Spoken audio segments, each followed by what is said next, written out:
Anthony Scally was diagnosed with paranoid schizophrenia. Now in his early 40s, he's put pen to paper to describe just what it's like to live with this condition. The result is a book called Eyebrows and Other Fish, and it's out now. I spoke to Anthony earlier and asked him when he started to realise that he was different. I started looking into car number plates and things like that. I was working in an electronics firm. How old were you around this? About 24, 25. So this is what, back in the 80s, 90s? 1990. 1990, right. Yeah, and I started looking into it. At first it started off quite simply by journeys into work, just looking for cherished or sought after plates, you know, that spell out a name or a word. Yeah.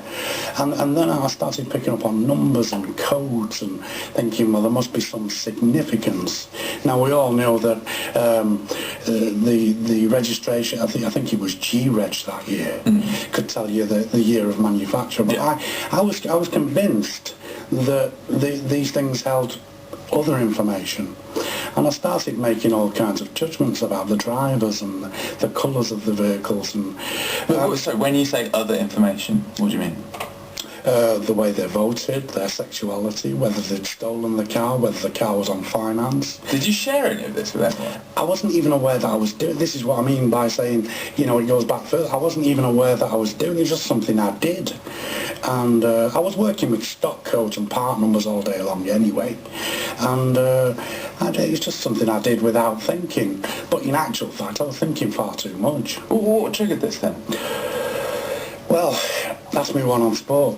Because some psychiatrists would say it's all about a chemical imbalance, and that would be the cause, but to me that would be a symptom that you can't see. The cause has never been agreed upon. Some say it's genetic, although the gene or genes have never been identified, and some say it's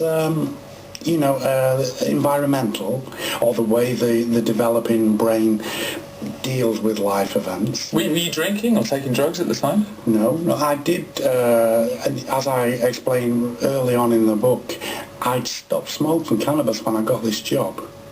So there is that aspect to it as well. There's some people say that not just cannabis, but substance abuse can also affect what happens later in life.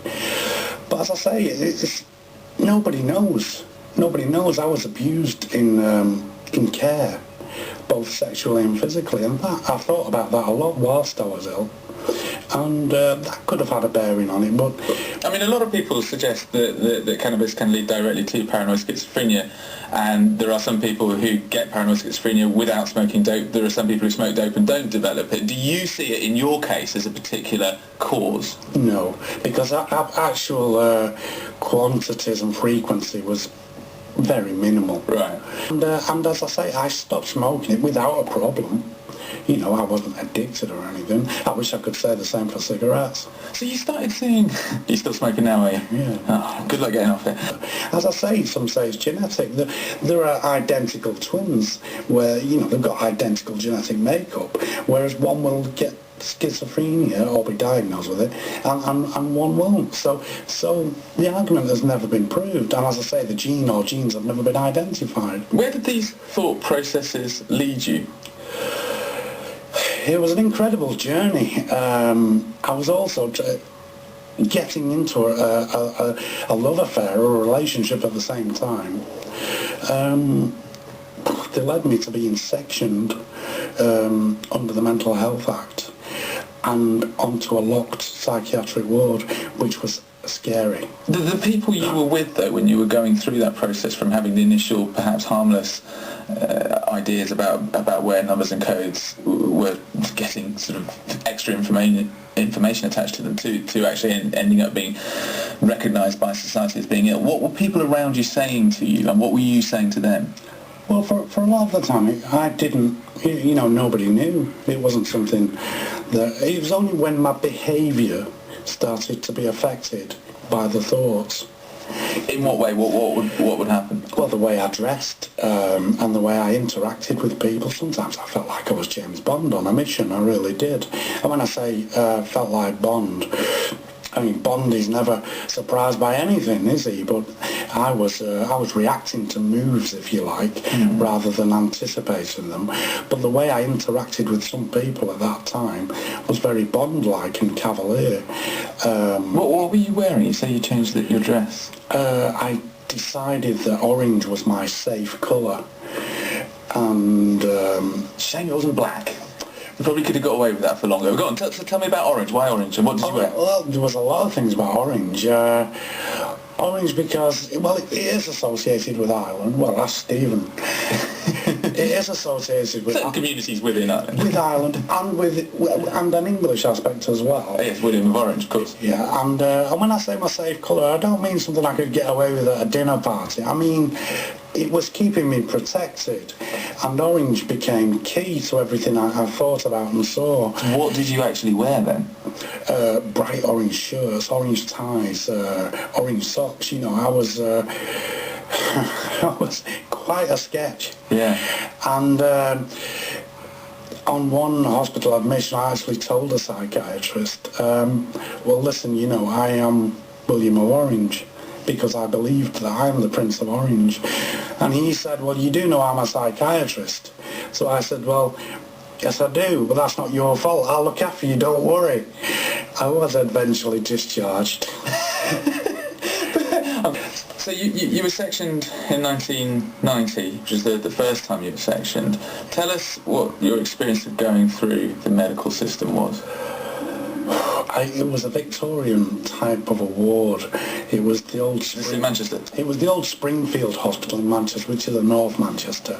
It's all different now. It's Park House now. The wards have names, you know, named after trees and things.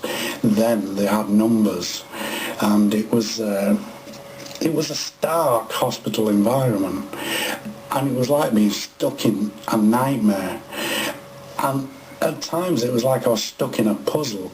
And you're going to have to explain that, a nightmare puzzle, because some people would just see it as a hospital ward. Why did you see it like that? Was it the way you were treated?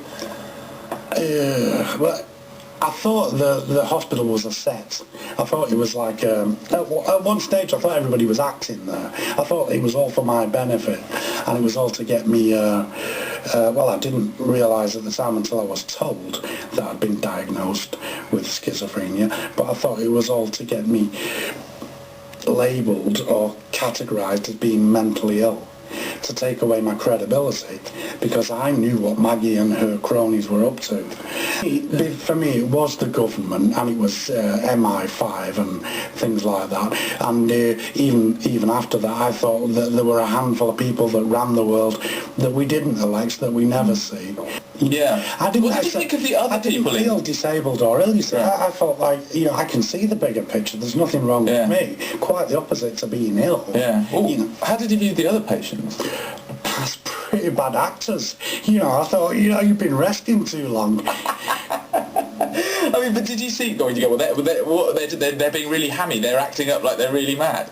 Well, yeah, and some of the doctors as well. Did you feel isolated? I couldn't share what was going on with anybody, really, although I did make a point of letting anybody and everybody know that my life was in danger, which probably led to me being diagnosed with paranoid schizophrenia. It's a testament to your powers of recovery that you've managed to not only come in here and talk to us, but write a book about your experience and for it to become something of a set text within the profession. How proud are you of that achievement? I am proud. I am proud of... But I think it's not just about me. I think the more people that do it, the clearer picture we're going to get. Because everybody, I know I said my experience sounds typical, but anybody that reads Eyebrows and Other Fish will know it's not typical. Because there is a crossover. The brain's complex. I mean, you can't say that there's no aspect of manic depression or bipolar in schizophrenia and vice versa. So, you know, if I'm awake too long or if I miss my meds, I'm on meds at the moment, I see those meds as like being a firewall, if you like. You know, they keep me well. And they do desensitise me to a lot that's going on, I suppose.